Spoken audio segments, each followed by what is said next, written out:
વેરાવળ સમસ્ત મુસ્લિમ સેવા સમાજના પ્રમુખ તરીકે અને વેરાવળના તમામ પટેલોને હાજર રાખી સાથે નગરસેવકો અને સમાજના શ્રેષ્ઠીઓ સાથે એ પીજીવીસીએલને એક આવેદનપત્ર માટે અહીંયા અમે ઉપસ્થિત છીએ કે વેરાવળ શહેરમાં છેલ્લા 8 દિવસથી સ્માર્ટ મીટર લગાવવાની કામગીરી થઈ રહી છે। આ સ્માર્ટ મીટરનો ગુજરાતભરમાં ઠેર ઠેર વિરોધ એ નોંધાઈ રહ્યું છે, ત્યારે વેરાવળમાં પણ આ સ્માર્ટ મીટરની કામગીરી છે એ શંકાસ્પદ લાગે છે। ગુજરાત સરકારનું કામ છે કે લોકોની પડતી તકલીફમાંથી તેમને રાહત અપાવવી, પણ ખબર નથી પડતી કે જે લોકો પૈસા લઈ અને વીજ ઉપયોગ કરે છે છતાં પણ શા માટે તેમને સ્માર્ટ મીટર નાખી અને તકલીફ આપવામાં આવે છે। દિલ્હી જેવા રાજધાનીની અંદર વીજ જોડાણ લોકોને ઘણા બધા યુનિટો ફ્રી આપવામાં આવે છે, પણ સમગ્ર ભારતની અંદર જો સૌથી મોડું અને મોંઘું વીજ જોડાણ આપવામાં આવતું હોય તો એ ગુજરાત સરકારમાં છે। આમાં કંઈક મોટું રંધાઈ રહ્યું છે।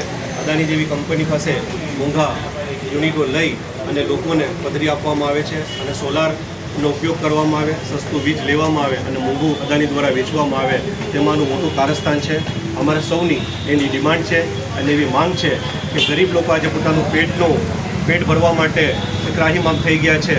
આવા સ્માર્ટ મીટર જે ફૂલ ઝડપાટપૂર્વક ચાલે છે અને ખૂબ મોંઘા એના બિલ થઈ રહ્યા છે, તો આ સ્માર્ટ મીટરની કામગીરી બંધ કરવામાં આવે અને જો આ સ્માર્ટ મીટરની કામગીરી બંધ નહીં કરવામાં આવે તો આવનાર સમયમાં તેનું ઉગ્ર આંદોલન કરવામાં આવશે। આસપાસના એરિયામાં 400થી વધુ કનેક્શન એ પીજીવીસીએલ વેરાવળ આપેલા છે।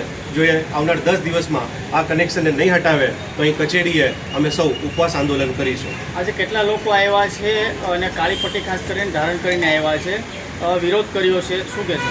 આ કાળી પટ્ટી છે એ સંવિધાનમાં લોકશાહી માટે જે છે એ વિરોધની નિશાની છે અને આ સ્માર્ટ મીટર માટે અમે વેરાવળના સૌ શ્રેષ્ઠીઓ જે અહીં ભેગા થયા છે તેમાં વેપારી આલમના, રાજકીય આલમના, સામાજિક આગેવાનો એ બધા ભેગા થયા છે અને તેમની એક જ ડિમાન્ડ છે કે લોકોને સ્માર્ટ મીટરથી ખૂબ મોટી તકલીફ પડી રહી છે અને આમાં કંઈક પણ એવું રંધાઈ રહ્યું છે કે જેના કારણે લોકોને ખૂબ પરેશાની થઈ રહી છે।